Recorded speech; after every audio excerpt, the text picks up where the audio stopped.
For centuries, the Korean people were long divided into a caste system. At the top you had the Yanban, they were the aristocrats who were exempt from taxes and military service.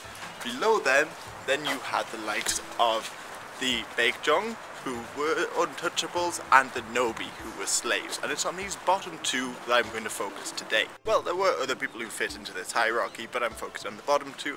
And I should say the Nobi, I'm calling them slaves, but some people argue they were more like serfs. So that's up for dispute. So nobody knows why the untouchables emerged. Some speculate it happened after the Mongols invaded, after the society had been uprooted.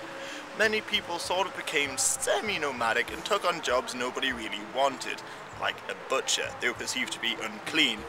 But others say they emerged centuries beforehand. Either way, they had to do, like in other countries, they had a lot of repressive rules concerning untouchables. For instance, here in Korea, they had to wear a certain hat to show that they were untouchable.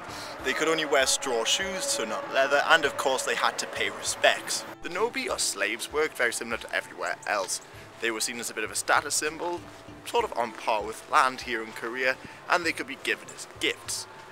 But about a third of the population was estimated to be slaves in the 17th century. However, by the 18th century, early abolition movements started to emerge, but it wasn't until the late 19th century, after the arrival of the Europeans and Christianity in particular, that the whole caste system started to be challenged. I should also say that poor governing and corruption in particular weakened the Korean economy. So, slaves and untouchables became brigands and started attacking people in the villages and even at sea. And there were also the Donhaks. They favoured Eastern learning in favour of Western learning, and they really began to challenge the authorities. The Donhak rebelled in the late 19th century, and this, along with the Sino-Japanese War, finally forced the Koreans to issue reforms. The Gaebel reforms, you should look them up.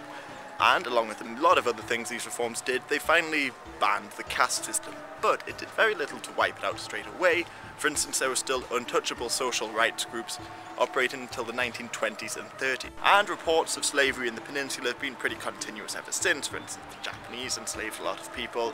There's a lot of reports from North Korea of slavery, and surprisingly here in South Korea, for instance, in 2012, there were reports of disabled slaves being used in salt production on an island just outside of Seoul.